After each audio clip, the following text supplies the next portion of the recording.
Hebreus capítulo 10, eu quero ler 3 versículos aqui, que será a base da nossa conversa de hoje, amém? E no nome de Jesus, que o Senhor grave isso aí no seu coração. Hebreus 10, a partir do verso 23, diz assim, a Bíblia Sagrada: guardemos firme a confissão da esperança, sem vacilar, pois quem fez a promessa é fiel. Consideremo-nos também uns aos outros, para nos estimularmos ao amor e às boas obras. Verso 25, não deixemos de congregar, como é costume de alguns, antes façamos admoestações, e tanto mais, quanto vedes que o dia se aproxima. Amém? Eu quero pegar esse texto, e principalmente aqui o verso 25, eu vou voltar nele em alguns momentos aqui da nossa conversa, para falar sobre este assunto com você. E o que eu quero falar, queridos, eu quero te dizer logo aqui na largada, que vai além de um costume religioso. Eu não quero que você veja isso como apenas esse costume ou um costume. Vai além de uma prática dominical, ou também de algo que preenche a sua agenda aí semanal ou mensal. Na verdade, o que eu quero falar hoje é sobre o privilégio e os benefícios de congregar. O privilégio e os benefícios que nós podemos experimentar quando nós resolvemos viver uma vida congregacional à luz das Sagradas Escrituras. E eu quero te dizer que isso é algo muito humano, porque está falando de mim, de você. Quem é humano aí? Amém? É algo muito humano, mas também é espiritual, é algo essencial. E para muitos de nós já temos experimentado isso. Fala de algo também profundamente transformador para as nossas vidas e que pode transformar também a nossa eternidade. Amém? Queridos, nós estamos vivendo um tempo onde a individualidade é exaltada e a fé é tratada como algo meramente pessoal e privado.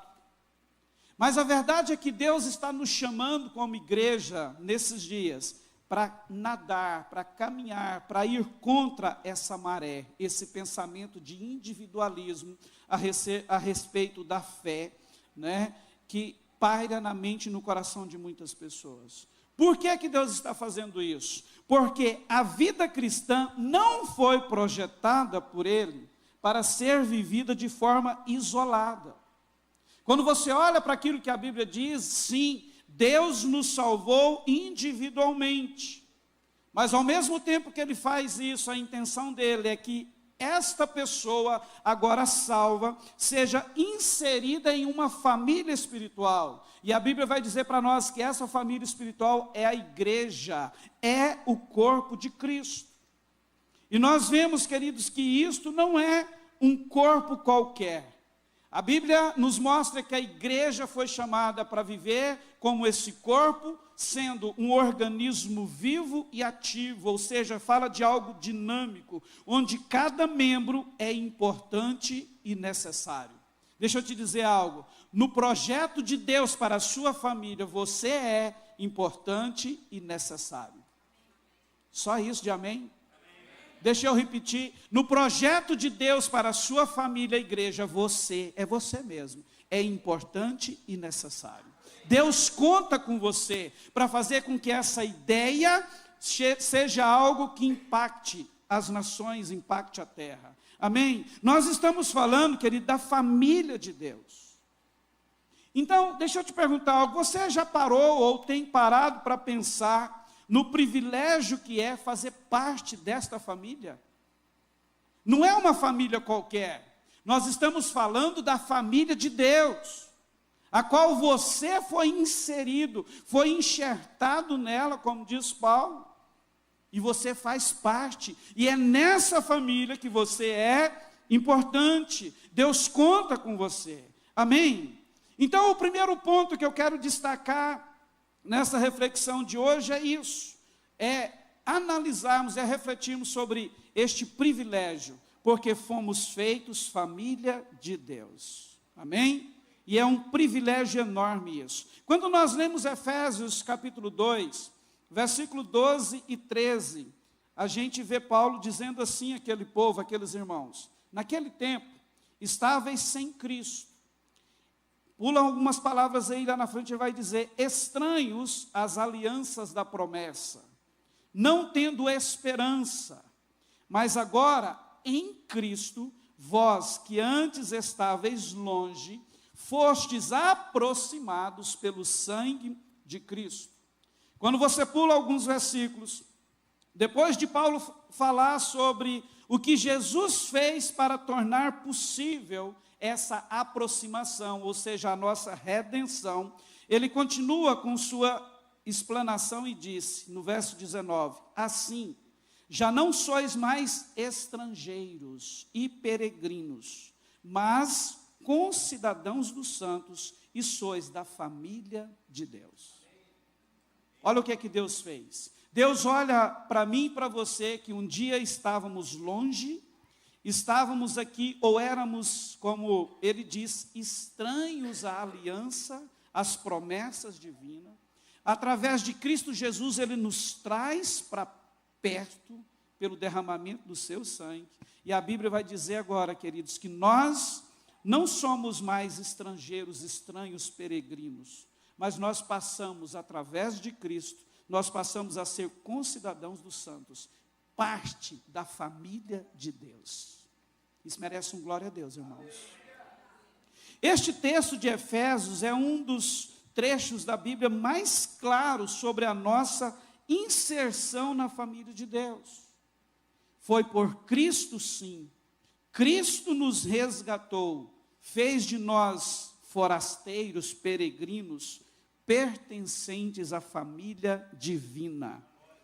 Quando a gente vai para as Sagradas Escrituras, no Evangelho de João, capítulo 3, versículo 16, que é um texto muito conhecido, o que é que está dizendo ali? Vai dizer que Deus amou o mundo de tal maneira que deu o seu Filho unigênito. Irmãos, unigênito é único. Então, pensando no contexto de família, de igreja, Deus pega o seu único filho, entrega para morrer em prol de algo. O que ele queria fazer com isso? Ter muitos outros filhos, aumentar essa família. Né? Então, a partir desse momento, quando você volta no capítulo 1 do Evangelho de João, versículo 12, você vai ver a Bíblia dizendo assim, ó, mas a todos quanto o receberam, receberam quem? Jesus, porque está falando dele, está falando do verbo que foi encarnado, do verbo que é a palavra e tabernaculou entre nós. Todos aqueles que o receberam, deu-lhes o poder de serem feitos filhos de Deus. Percebe? Então, com isso, Deus entrega o único para produzir mais filhos. Ele passa a ser o Cristo, o seu Cristo, o único até então, o filho mais velho e senhor de muitos irmãos que somos nós. Amém? E Deus traz então à existência a igreja, no qual eu e você somos partes, irmão. E nós precisamos olhar para isso e ver e tentar entender que privilégio é esse. Você foi escolhido. Quando você olha para as cartas de Paulo, Paulo vai dizer que nós fomos predestinados para esse tempo, para esse momento de sermos enxertados na família de Deus, no povo de Deus. Irmãos, olha que privilégio é esse. Então eu quero te convidar a olhar para essa verdade, enxergar como esse grande privilégio e se alegrar com isso. Amém? Porque é uma grande dádiva de Deus. Nós pertencemos à sua família. Amém? Você não é mais órfão, largado na sua existência. Deus te comprou através do sangue de Cristo, te fez filho e te enxertou numa família e tem uma vida maravilhosa para você viver neste contexto, na presença dEle. Amém? Agora veja isso. Diante dessa verdade, nós encontramos mensagens como essa, de Hebreus capítulo 10, versículo 25, quando o escritor, guiado pelo Espírito Santo, ele é bem claro e incisivo em suas palavras, quando ele disse assim, não deixemos de congregar-nos, como é costume de alguns. Antes, façamos admoestações, e tanto mais quando vedes que o dia se aproxima. Queridos, algo importante aqui. Então, segundo essas palavras do escritor aos Hebreus, a gente entende que desde aquele tempo, já existiam pessoas que estavam abandonando a igreja. Não é verdade? Porque se isso não acontecesse, ou não tivesse acontecido, ou se não tivesse sido visto por ele em algum momento, por que ele escreveu isso? E ele fala como é costume de alguns. Então já tinha gente, talvez como hoje, não, igreja não é tão necessário assim, eu não preciso de igreja. Talvez tinha gente que já estava usando dos mesmos argumentos naquela época e deixando de congregar. E é por isso que o escritor vem com essa correção, com essa admoestação. Olha, não deixemos de congregar, como alguns estão fazendo. Antes disso, preste atenção, façam admoestações, cuide um dos outros. Até mesmo quando vocês verem que o grande ou o dia se aproxima. Eu não sei se na sua Bíblia está assim, na minha, o dia aqui está com letra maiúscula. Então, irmãos, nós somos de uma linha que acreditamos que a igreja será arrebatada. Quem crê nisso aí? Então, se você for olhar, esse dia aqui, dentro dessa linha que nós cremos que o arrebatamento acontecerá, e ele será um evento separado que acontecerá no fim, ok? Esse dia aqui está se referindo a isso. Ele vai vir buscar quem? A sua igreja. Quando Jesus arrebatar a igreja, é a igreja que vai subir. É um povo que vive em comunhão com Ele, é um povo que está conectado com Ele, é um povo que o adora, é um povo que vive um estilo de vida que lhe agrada. É esse povo que vai subir no arrebatamento, amém? Então é por isso que o escritor faz ênfase, olha, não deixe de congregar, admoestem uns aos outros, tanto mais quando vedes que o dia se aproxima. Irmãos, e esse dia está muito próximo de acontecer. Amém? Talvez assim como eu, você já tenha ouvido por aí alguém dizer, não, eu amo Jesus, mas não preciso da igreja para servi-lo. Eu sirvo Jesus da minha casa mesmo, eu não preciso de congregar. Irmãos, como esse discurso tem sido repetido, nos últimos anos, na nossa geração. Mas deixa eu te dizer algo, essa é uma mentalidade inimiga, porque ela ignora princípios fundamentais da palavra de Deus para nós, como é o princípio de congregar. Que se você for olhar desde Gênesis, Deus defende algo, Ele habita no meio do seu povo. Quando você vai para Gênesis, você vai ver logo no início, depois de criar o primeiro casal e colocá-los no jardim do Éden, o que a Bíblia vai registrar? Que ele estava ali na viração do dia com eles, o tempo todo. Quando você vai para Levítico, quando Deus estabelece ali o tabernáculo, uma das palavras de Deus é, eu estarei no meio do meu povo. Quando você chega agora no Novo Testamento, Mateus 18, 20, Jesus diz assim, onde estiver 2 ou 3 reunidos em torno do meu nome ali, eu estarei no meio deles. Percebe? Então, irmãos, essa mentalidade, ela é enganosa, ela é maligna, porque ela vai contra princípios fundamentais da palavra de Deus. Amém? Isso não condiz com aquilo que a Bíblia ensina. É claro, as pessoas que creem assim, elas se apegam nas experiências que podem ter com Deus no particular, no seu devocional. Irmãos, isso é justo, é certo e precisa existir na nossa vida. Uma coisa não anula a outra. Amém? É óbvio que Deus vai se revelar a mim e a você, quando a gente para um pouquinho na nossa individualidade, temos tempo com o Espírito, temos tempo com a palavra, nos debruçamos aos pés dele em adoração, quando a gente entra para o nosso quarto e fecha a porta, é lógico que ele vai falar. Mas há revelações, há manifestações de Deus, que Ele só vai nos proporcionar quando estivermos reunidos em família. Amém? É a mesma coisa, pensa, você está na sua casa, todo mundo sai, você faz um banquete e senta à mesa, você vai aproveitar aquela comida? Claro que vai. Mas quando a família toda está posta à mesa, não é diferente? Sim ou não? É diferente.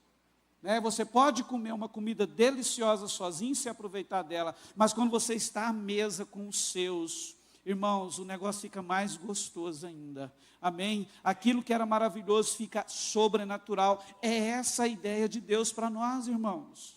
Amém? Então, veja isso. Se a Bíblia diz que no céu, no céu nós teremos uma vida coletiva, o céu será coletivo, o que é que poderia levar alguém a pensar que o seu culto a Deus aqui pode ser solitário? Percebe que as coisas não batem, que o discurso não bate. Será que se alguém for para o céu com essa mentalidade, ele vai poder se isolar no céu e dizer, não, eu vou cultuar a Deus sozinho, porque eu não preciso desse povo aí? Será que lá vai ter condição de alguém fazer isso? Não, porque lá a adoração vai ser coletiva. Amém? A nossa vida será, né, uma comunhão eterna com o nosso Deus. Quantos estão entendendo? Então, queridos, diante disso, eu quero convidar você, né, a abrir o seu coração e entender, dentro desse princípio de congregar, que é um privilégio você fazer parte dessa família. Você não pode abrir mão disso. Amém? E eu quero te dizer que quando a gente fala de congregar, nós estamos nos referindo não apenas àquilo que você recebe, quando você vem para cá, mas nós estamos falando também sobre aquilo que você oferece. Amém? Porque nós temos algo a oferecer, do mesmo jeito que nós precisamos receber. Nós não estamos falando, né, sobre ser edificado apenas, mas também sobre edificar outros. Congregar, irmãos, fala de crescer, fala de ser curados, fala de servir, fala de ser confrontados. Ô geração que corre de um confronto, é a nossa. Não é verdade, irmãos? Mas na comunidade, quando nós congregamos, nós somos confrontados o tempo todo. Não é só quando alguém com uma chibata na mão sobe aqui e prega uma palavra para você, uma pastora brava. Irmãos, não é. Mas na verdade a vida, quando nós entendemos que a vida congregacional precisa ser algo, né, que tem a gente, nós somos confrontados o tempo todo. Amém? Então, isso é uma bênção que precisa perdurar toda a nossa vida, é um canal de graça divina sobre as nossas vidas. Nós precisamos crer e olhar para isso com essa visão. Amém? Você não vem para cá todos os domingos para cumprir a agenda. Se até hoje você está fazendo isso, risca, tira esse entendimento do seu coração. Não, esse é um momento do ajuntamento da família de Deus. Amém? E nada que acontece aqui, depois que você entra aquelas portas, eu poderia até ir mais longe, desde que você decide no seu coração estar aqui, não é normal, amém? Porque pode ter certeza, os olhos de Deus são atraídos para este lugar, quando nós nos juntamos aqui como seus filhos, filhos sedentos e famintos pela sua presença, amém? Então, com esse entendimento no coração que é um privilégio fazer parte dessa família divina, eu quero falar com você sobre dois benefícios que nós passamos a usufruir quando decidimos viver congregando como a família de Deus. Amém? E o primeiro benefício que eu quero citar é que a igreja é um lugar de edificação mútua e crescimento. E quando eu falo de crescimento aqui, eu não estou falando só de crescimento espiritual. É lógico que isso é a base para todo o resto, né? Mas, irmãos, na igreja, nós crescemos em todas as áreas da nossa vida.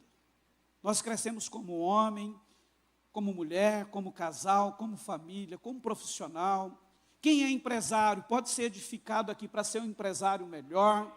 Quem é um funcionário público pode se tornar alguém melhor, amém? Pode ser um funcionário melhor. Irmãos, nós crescemos em tudo na nossa vida, quando vivemos de verdade uma vida congregacional, como família de Deus. E é impressionante, eu falo isso para você, não só com base bíblica, que é o mais importante, mas com o conhecimento de causa, vendo na prática isso acontecer. Irmãos, há 20 anos pastoreando, as pessoas que mais crescem, que mais rompem na vida, são aquelas, estou falando de cristãos, que vivem uma vida cristã, congregacional sadia, que se envolve na igreja. Quanto mais se envolve, mais Deus abençoa. Por quê? Porque a pessoa cresce. Tem pessoas que ficam na igreja anos e anos, estagnado. Aí você vai olhar, a pessoa não se envolve em nada. Vem, ou em quase nada. Vem, participa do culto, dá o seu dízimo, vem aos domingos, vem um, falta 2, 3. Você pergunta, ele, não, sou crente, amo Jesus, sou daquela igreja, mas não se envolve, não gera relacionamento. O crescimento desse tipo de irmão é aquele que se doa, que se envolve, que deixa Deus usar, sabe, que deixa Deus usá-lo para abençoar outras pessoas. Irmão, o crescimento é extraordinário, o rompimento em tudo na sua vida é algo maravilhoso, visível e que impacta. Amém? Um texto que nos traz uma fundamentação bíblica para isso, está em Efésios capítulo 4, e eu quero ler o versículo 16 com você. Olha só o que Paulo fala aqui. De quem todo o corpo, ele está falando da igreja, bem ajustado e consolidado pelo auxílio de toda junta, segundo a justa cooperação de cada parte, efetua o seu próprio aumento para edificação de si mesmo em amor. Então Paulo está falando aqui da igreja que vive como corpo de Cristo, um organismo ajustado, consolidado, onde toda junta, todo membro entende que tem que cooperar, que tem que fazer a sua parte. O que Paulo vai dizer aqui? Que esse corpo, essa igreja cresce, né? Ela aumenta de tamanho. E outra coisa que acontece com ela, ela é edificada. Percebe? Então nós estamos falando aqui de edificação mútua e crescimento. Se você for pegar o que significa essa palavra edificação nesse texto que Paulo usa, o que ela significa no grego? Primeiro significado, fala do ato de construir. Pense em uma construção. O que é necessário fazer? Limpa o terreno, abre as valas, lança o alicerce. Não é verdade? De repente, em cima de um projeto sólido, aquela construção começa a ser erguida. Pensando nisso, esses dias, eu subindo a rua aqui, irmãos, há poucos dias começou uma construção de um condomínio aqui do lado da igreja. Alguns dias atrás, as máquinas estavam nesse processo, cavando buracos para jogar a fundação. Hoje você passa ali, já tem alguns andares, né, erguidos. Olha, é essa a ideia de edificação que Paulo traz. Algo que está sendo construído. Segundo significado, ato de alguém que promove crescimento de outro em sabedoria, piedade, felicidade e santidade. Terceiro significado, transmite a ideia de algo que é forte. Pensa numa torre bem, né, edificada, alinhada, a ideia de algo forte, intransponível, que ninguém pode derrubar. É essa a ideia, né, de edificação aqui trazida nesse texto. Irmãos, e é exatamente isso que passamos a experimentar quando decidimos viver como família de Deus, nos relacionando uns com os outros à luz da palavra de Deus. Isso gera edificação e crescimento em todas as áreas da nossa vida. E aí eu te pergunto, você quer ser edificado e crescer na vida? Sim ou não? Irmãos, todos nós temos que desejar isso. Amém? Deus não nos chamou para viver aquém das suas promessas. Amém? E deixa eu te dizer algo, talvez, e eu digo isso colocando um talvez, mas com muita certeza no Espírito, muita gente não tem vivido o sobrenatural de Deus porque não se envolve com a sua família. Sabia? não permite que essas verdades entrem, não pratica a palavra, não vive como família, não vive como filho. Irmãos, pode ser que muitas coisas não rompem na sua vida, porque falta uma pitada, uma entrega maior para Deus. Amém? Todas as vezes que você para buscar a Deus, Ele não te responde. Imagina se você, de fato, viver para buscar a Deus, para se envolver com Ele. Amém? Um dos textos que nos fala muito sobre edificação mútua é Provérbios 27, versículo 17, que diz assim: como o ferro com o ferro se afia, assim o homem ao seu amigo. E eu quero colocar entre parênteses aqui, na frente de amigo, companheiro, irmão, irmã. Né? Então, essa declaração de Provérbios nos mostra que há um valor profundo nos relacionamentos intencionais. Sabe, aqueles relacionamentos que nós decidimos gerar na família de Deus. Há valores, há muito, né, a ganhar com isso. Assim, queridos, como o texto diz aqui, como o atrito entre duas peças de ferro pode moldar, afiar e melhorar ambas as peças, Deus usa as pessoas ao nosso redor para nos formar, para nos levar a um amadurecimento, para nos tornar mais eficazes no nosso caráter e na nossa missão como filhos de Deus. Talvez alguns que estão aqui, ou algumas pessoas, né, ouvem isso e falam assim: não, mas isso é muito difícil. Irmãos, eu sei que é. Relacionamento nunca foi fácil.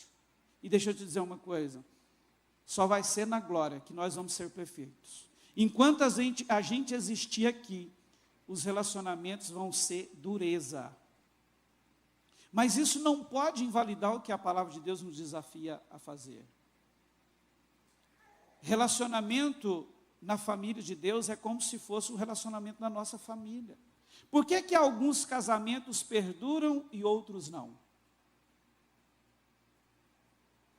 Por causa do entendimento, da atitude ou das atitudes intencionais que as pessoas tomam, tanto para separar quanto para permanecer juntos. Todos nós temos problemas, todos nós temos dificuldades, é verdade ou não?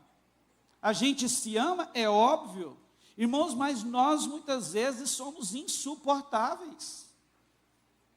Nós, homens, muitas vezes somos insuportáveis, e se as nossas esposas não tiverem uma intencionalidade de nos suportar em Deus, irmãos, muitos de nós já estávamos mortos. Irmãos, é verdade ou não? Porque relacionamento nunca é fácil. Como é bom quando a gente entende que o propósito do casamento é maior do que o Jorge, do que as pessoas, do que aquilo que a gente pensa. Né? Você sabe por quê? Porque quando nós entendemos isso, nós passamos a ser intencionais. No momento de crise, de atrito, quando um ferro está, né, riçando no outro, jogando faísca de fogo para tudo quanto é lado, a gente entende que o propósito do casamento é maior. Então a gente permite ser moldado um pelo outro. E aí, irmãos, eu falo isso que eu tenho experimentado isso mais a ler. Cada ano que se passa, o casamento fica melhor, o relacionamento fica melhor, porque nós vamos crescendo, a maturidade está chegando. Entende, irmãos? Então, o que eu quero dizer com isso? Por que que na igreja, muitas vezes, a gente não consegue ter esse comportamento?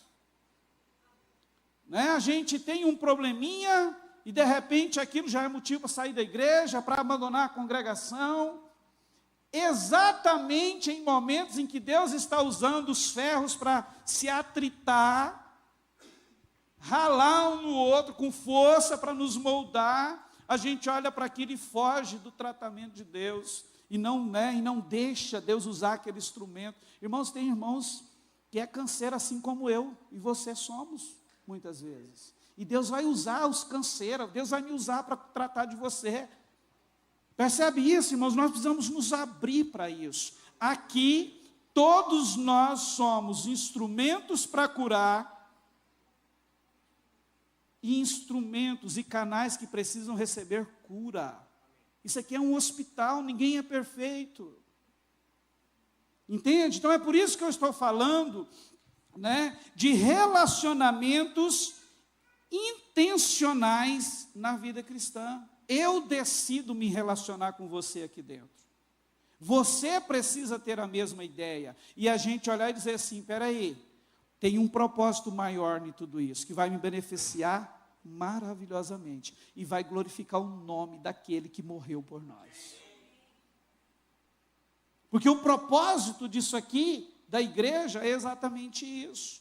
Nos moldar, nos levar a ser mais parecidos com Cristo a cada dia, onde Ele está usando todo esse contexto de afiação para nos condicionar a viver a eternidade com Ele.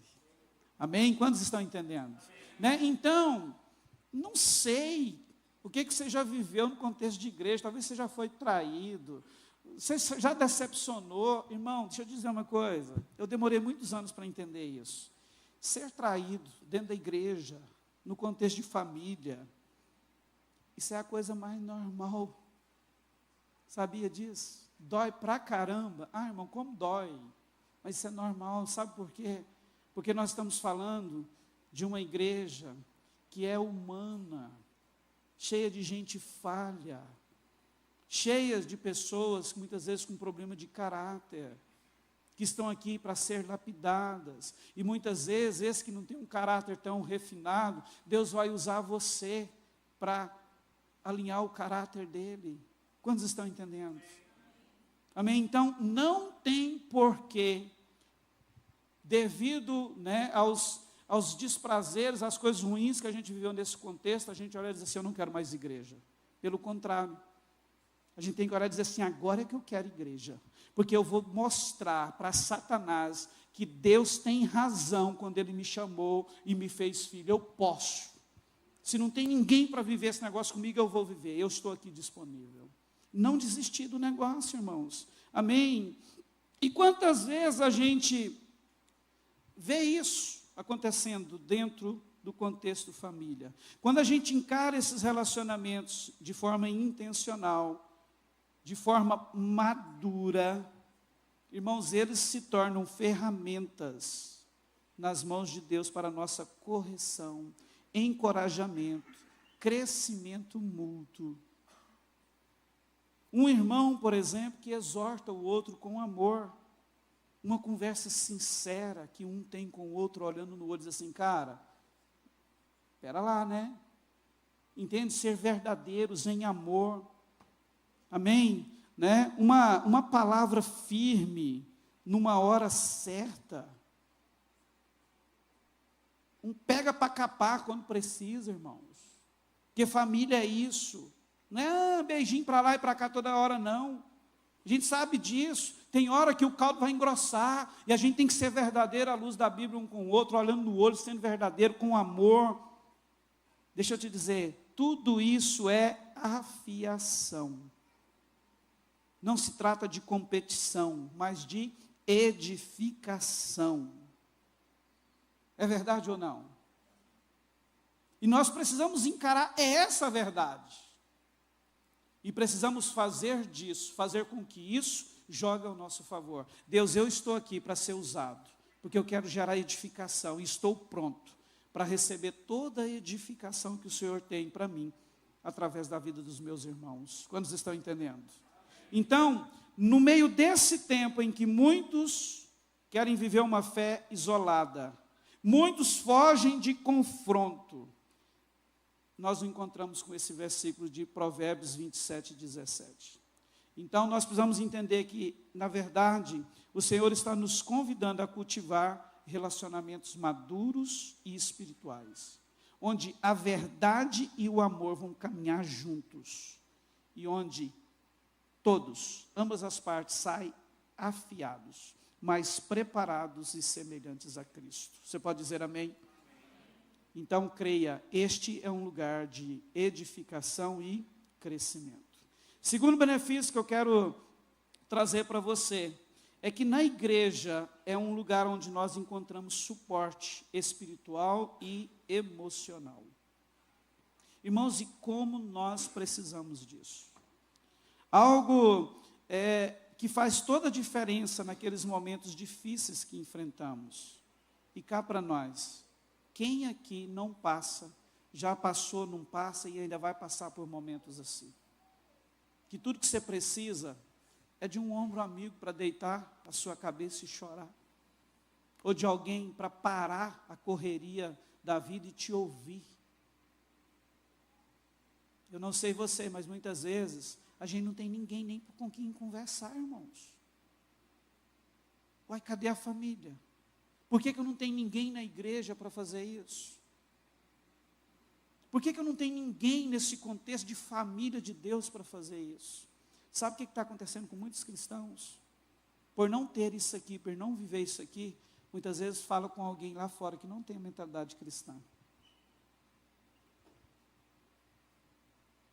Tem muitos casamentos cristãos que são destruídos, sabe por quê? Porque nem o homem nem a mulher tem amigos dentro da igreja. Tem irmãos que são mais, amigos aqui dentro são mais chegados do que até irmãos, para compartilhar. Aí sabe o que acontece? A mulher começa a compartilhar e o homem com um colega de trabalho, que está com crise no casamento, com problema no casamento. Aí você sabe o que acontece? Ao invés dessas pessoas canalizar isso, trazendo um conselho bíblico, não, separa mesmo, esse homem não te merece. Você ainda vai viver com uma pessoa dessa? E se a gente viver isso nesse contexto aqui, irmãos, o que você vai ouvir? Não, vamos junto, perdoa. Não é assim? Entende? Então, irmãos, esse suporte espiritual e emocional, nós podemos tê-los aqui dentro. A Bíblia nos diz assim em Romanos 12:15, alegrai-vos com os que se alegram e chorai com os que choram. Olha isso. Paulo está ensinando aqui que a verdadeira espiritualidade se manifesta no amor prático, no envolvimento com a vida um do outro. Nós não podemos fugir disso. Seja nas conquistas, como diz aqui, alegrai-vos com os que se alegram, ou sejam nas dores, chorai com os que choram. Quando você pensa nessa primeira parte do versículo, alegrar-se com os que se alegram, irmãos, isso aqui é uma oportunidade ímpar, que nos leva a reconhecer a graça de Deus na vida do outro, mas também é uma oportunidade para combatermos, por exemplo, a inveja, os ciúmes, que muitas vezes insistem em reinar no nosso coração. Quantas vezes a gente, ou alguém pode olhar para um irmão sendo abençoado e dizer assim, por que não sou eu? Sabe o que é isso? Inveja, ciúmes. Por que Deus abençoa ele? Percebe? Então, quando a gente pratica essa palavra, além da gente reconhecer a graça, o favor de Deus sobre a vida da pessoa e encorajá-la com isso, para continuar buscando mais desse Deus que é tão bondoso, que é maravilhoso, nós estamos também permitindo que aquilo que Deus fez do lado de lá, trate algo que insiste muitas vezes em reinar aqui dentro, como esses dois sentimentos que são pecados. Amém? Enquanto fala de chorar com os que choram, é resistir à indiferença. Como nós estamos sofrendo com isso aqui. Irmãos, quando nós vivemos uma vida indiferente, deixa eu te dizer, a verdade é que nós estamos vivendo o contrário da essência de Deus. Porque Deus, Ele é mexido todas as vezes que Ele vê eu e você passando os apuros, ou alguém passando os apuros. Eu me lembro do texto de Mateus capítulo 9. A Bíblia vai dizer que Jesus, Ele andava pelas aldeias e povoados pregando o reino de Deus. E chegou um momento, irmãos, que Ele olhou para aquele povo e viu ali um povo aflito, ovelhas que não tinham pastor. E Mateus vai registrar que Ele se compadeceu delas. Olha isso, essa é a essência de Deus. Entende? Então, o que Deus espera de nós? Quando a gente vê um membro do corpo, da família dele, passando por alguma coisa, que a gente tenha o mesmo sentimento de compaixão, que a gente chore, que a gente seja empático, tenha empatia mesmo com as pessoas. E por que nós não temos vivido isso? Paulo vai dizer em 1 Coríntios capítulo 12, que a igreja é esse corpo. E essa vida como igreja, trata-se de uma vivência de corpo, onde cada membro sente ou deve sentir o que o outro sente. Irmãos, olha se nós conseguíssemos viver isso, né? Eu gosto de uma frase que eu tomei nota aqui do John Stott, quando ele diz assim, ó, não podemos amar de verdade e permanecer distante da necessidade do outro. Ele está falando como família, como igreja. Amém? Então, Paulo, agora em Romanos, ele está nos convidando a cultivar um coração sensível, que reflete o coração compassivo de Cristo. E isso é possível entre nós, né? O que podemos ganhar com isso é algo que não tem preço, pois além de sermos usados como instrumentos nas mãos dele para tocar outras pessoas, pode ter certeza que ele, no tempo certo, ele também nos recompensará. Algo que me chama muita atenção no livro de Jó, é quando você chega lá no capítulo 42, versículo 10, você vai ver a Bíblia dizendo assim, ó, Deus mudou a sorte de Jó, quando ele brigou com seus amigos. Foi isso? A Bíblia diz assim, ó, Deus mudou a sorte de Jó, quando ele orou pelos seus amigos. Enquanto eu estava pensando nisso, nesse contexto, que somos desafiados a viver como igreja, irmãos, os amigos de Jó, ou pedra no sapato de Jó foram aqueles caras. Não é verdade? Quem já leu o livro de Jó aí sabe do que eu estou falando. Os caras só sabiam acusar o Jó o tempo todo, com coisas, né, sem fundamento. Mas chegou um momento que mesmo naquele estado, o que Jó fez? Eu vou abençoar a vida desse povo, desses amigos.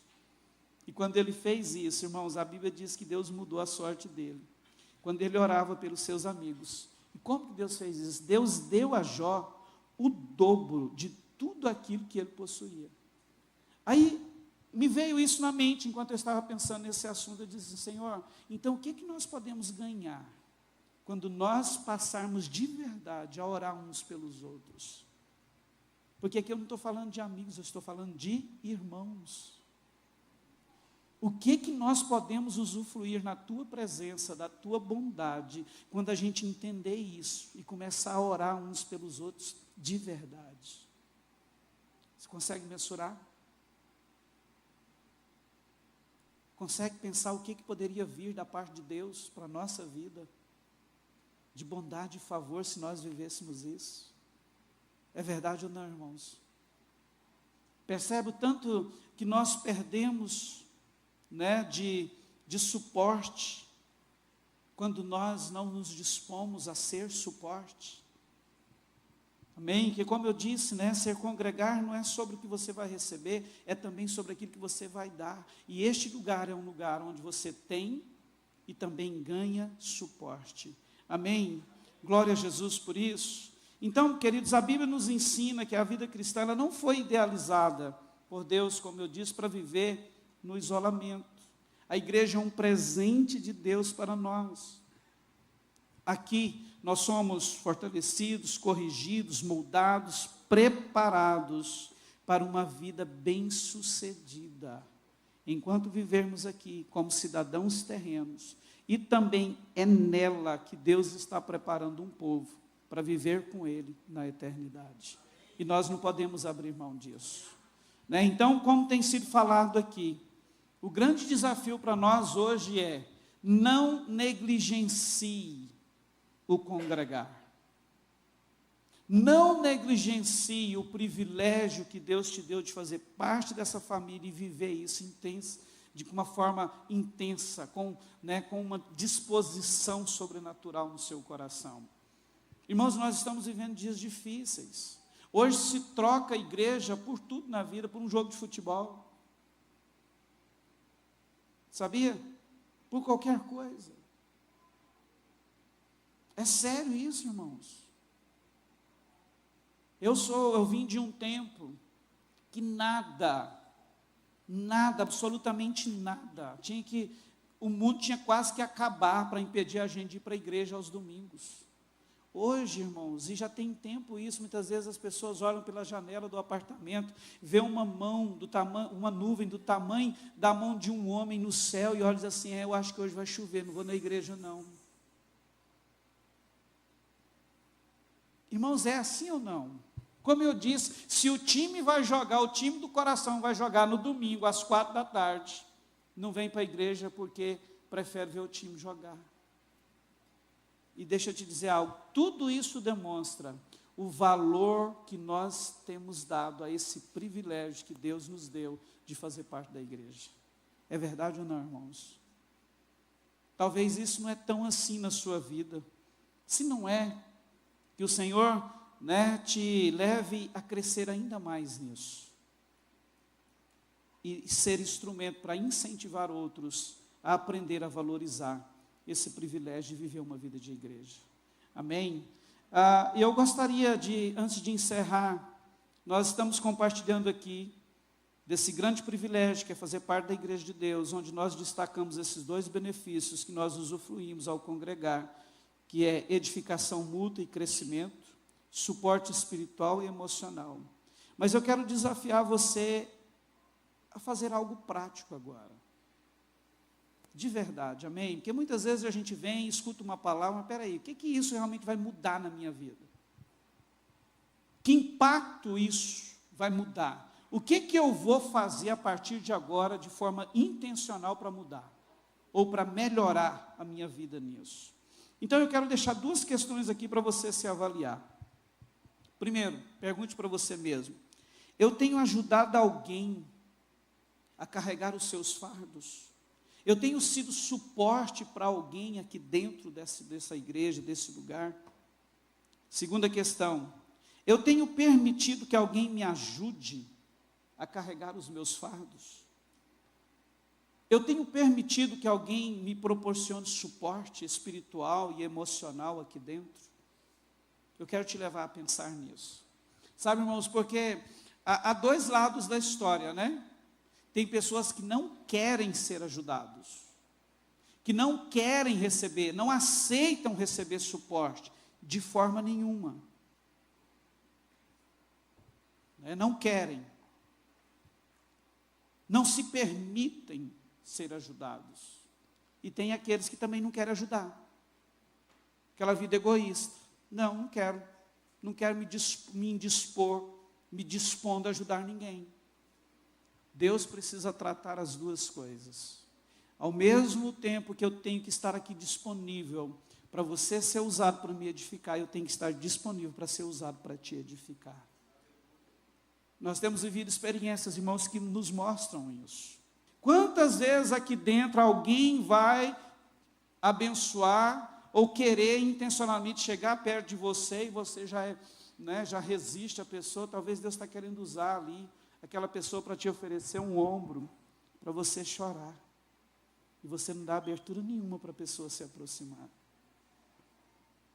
Percebe? Deus está aqui, desejoso em se mover, em nos usar para edificar uns aos outros, e a gente não quer receber, e também não quer permitir ser usado para edificar outros.